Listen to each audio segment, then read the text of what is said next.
हुजूर सल्लल्लाहु ताला अलैहि वसल्लम की बारगाह में एक मरतबा सहाबा इकराम ने अरीज़ा पेश किया। कहने लगे, या रसूल अल्लाह सल्लल्लाहु ताला अलैहि वसल्लम, कुर्बानी क्या है? कुर्बानी हम क्यों करें और कुर्बानी क्या है? तो आपने इरशाद फरमाया, कुर्बानी तुम्हारे बाप, तुम्हारे दादा हज़रत इब्राहीम अलैहिस्सलातु वस्सलाम की सुन्नत है। साहबी रसूल अरीज़ा पेश करने लगे, कहने लगे, या रसूल अल्लाह सल्लल्लाहु ताला अलैहि वसल्लम, फिर इसके करने से क्या अजर मिलेगा? इसके करने से क्या फ़ायदा है? तो मेरे और आपके प्यारे आका हुजूर सल्लल्लाहु ताला अलैहि वसल्लम ने इरशाद फरमाया कि कुर्बानी करने का फ़ायदा ये है कि जिस जानवर को तुमने अल्लाह की रज़ा के लिए कुर्बान किया है, उस जानवर के हर एक बाल के एवज़, हर एक बाल के बदले तुम्हारी नेकियों में इजाफा होगा।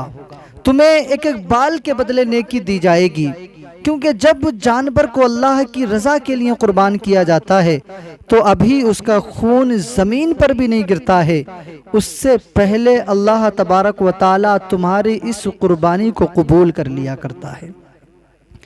कुर्बानी के दिनों में कुर्बानी के अलावा आप चाहें कितनी ही और इबादत, माली इबादत कर लें, वो आपकी कबूल नहीं होगी अगर आप पर कुर्बानी वाजिब है, जब तक आप कुर्बानी नहीं कर देंगे।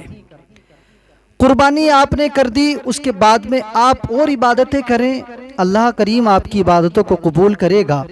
लेकिन आप ये समझें कि हमारे पास तो पैसा है, हम गरीबों की बस यूं ही मदद कर देंगे, हमारे पास तो पैसा है, हम यतीमों की बस यूं ही मदद कर देंगे, लेकिन हम कुर्बानी नहीं करेंगे, तो वो आपका पैसा, वो आपकी मदद करना, वो जो आप लोगों को दे रहे हैं, वो आपका बेकार है। क्योंकि कुर्बानी के दिनों में कुर्बानी से बेहतर कोई भी इबादत नहीं है, ये याद रखना। लेकिन कुर्बानी करने से पहले इस बात का बड़ा ख्याल रखना है। आजकल हमारे घरों में होता क्या है, हम ये तो नहीं देखते कि हमने जिस पैसे से जानवर खरीदना है वो पैसा हमारा आया कहाँ से है। बहुत सारे लोग ऐसे आपको मुसलमानों में मिलेंगे जो सूद का कारोबार करते हैं। मैं उनसे कहूँगा कि ये बहुत बुरा काम है, इससे आज ही तौबा कर ले, क्योंकि मौत कभी भी आ सकती है। और अगर आप इस काम को करते रहे मौत आ गई तो यकीनन ये आपके लिए बड़ी मुश्किलें पैदा हो जाएंगी। अभी तौबा का दरवाज़ा बंद नहीं हुआ है, आप अल्लाह से तौबा कर लें और इस हराम काम से बाज आ जाएं। बहुत सारे मालदारों को आप देख लेना जो सूद का कारोबार करते हैं और कुर्बानी के दिनों में बड़े बड़े कीमती जानवर खरीद के लाया करते हैं। बड़े बड़े कीमती बकरे और जानवरों को वो खरीद के लाते हैं इसलिए कि अहले बस्ती में हमारे नाम का दबदबा पैदा हो, इलाके के अंदर हमारे नाम की शोहरत हो कि फला बस्ती के अंदर फला इंसान ने बहुत महंगे जानवर की कुर्बानी की है। लेकिन कभी गौर नहीं किया कि वो पैसा कहाँ से लाया था। सूद के पैसे से कुर्बानी करेंगे और आप सोचते हैं कि अल्लाह ताला हमारी इस कुर्बानी को कबूल कर लेगा। किसी गरीब का हक मार कर, किसी गरीब का हक दबा कर आप कुर्बानी करेंगे और सोचते हैं कि अल्लाह करीम हमारी कुर्बानी को कबूल कर लेगा।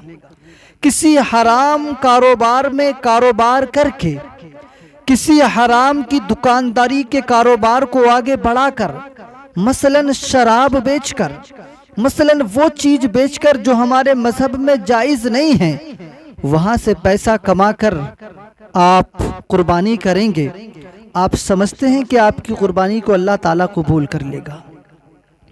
नहीं करेगा, क्योंकि अल्लाह की रज़ा में कुर्बान होने वाला हर एक पैसा, हर एक चीज बेहतर से बेहतर होनी चाहिए।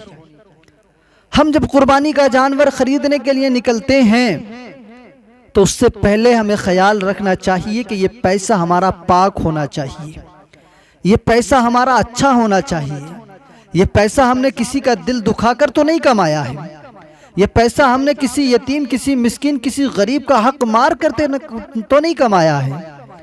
इस पैसे से किसी गरीब की सिसकियाँ, किसी गरीब की आहें इस पैसे से तो नहीं जुड़ी हैं। अगर हमारा पैसा अच्छा है और हमने कोई ऐसा काम नहीं किया है तो उस पैसे से हम अल्लाह की रज़ा के लिए जानवर खरीदें और अल्लाह की रज़ा में कुर्बान करें।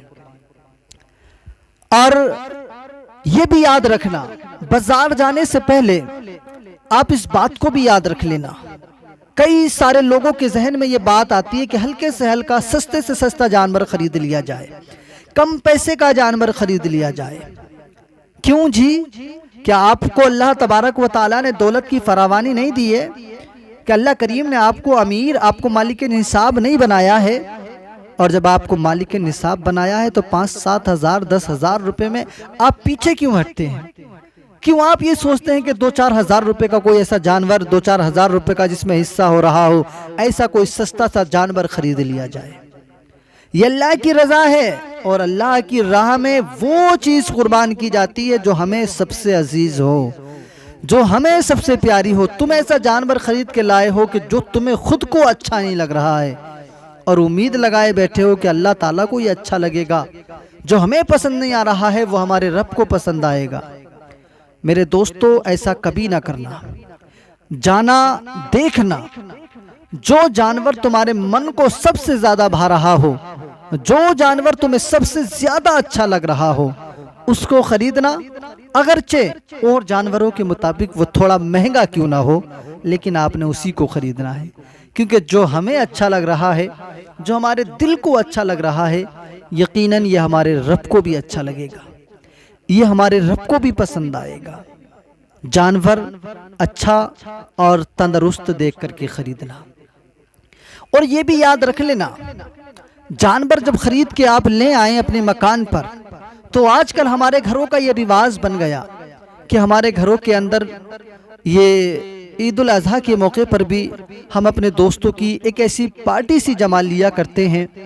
उसमें हमारे बड़ी दूर दूर के दोस्त आया करते हैं। मैं बिल्कुल ये मना नहीं करूँगा कि आप अपने दोस्तों को ना बुलाएं, मैं ये भी मना नहीं करूँगा आप अपने रिश्तेदारों को ना बुलाएं, मैं आपसे ये भी नहीं कहूँगा कि आप अपने कुनबे कबीले वालों को ना बुलाएं, बल्कि बुलाएं। ये हमारे त्योहार, ये हमारी ईदें हमारे पास आती ही इसलिए है कि हम अपनों को अपने करीब लाएं। लेकिन याद रखना, जहाँ तुमने अपने अमीर दोस्तों को दावत दी है, जहाँ तुमने अपने दस्तरखान पर अमीरों को बैठाया है, वहीं पर अपनी बस्ती के गरीबों को भी दावत करें। वहीं पर अपने रिश्तेदार, उन गरीबों की दावत भी करें जिन गरीबों को आप अपना रिश्तेदार बताते हुए भी शर्म महसूस करते हैं, वो भी आपके रिश्तेदार हैं। और ख़ासकर ये जो बकरा ईद है ना, जिसको हम ईद उल अज़हा कहते हैं, ऐसे मुबारक मौके उन्हीं के लिए हैं। हम अपने दस्तरखानों को इतना कुशादा कर दें ताकि वो जो गरीब हैं, जिन्हें और महीनों में ऐसी नेमतें नहीं मिला करती हैं, कम अस कम इस दिन उन्हें वो नेमत मिल जाए। क्योंकि मालदार के यहाँ ऐसे दस्तरखान रोज़ाना सजा करते हैं, अमीरों के यहाँ ऐसे दस्तरखान रोज़ाना सजे करते हैं, गरीब को कभी कभी मिला करता है।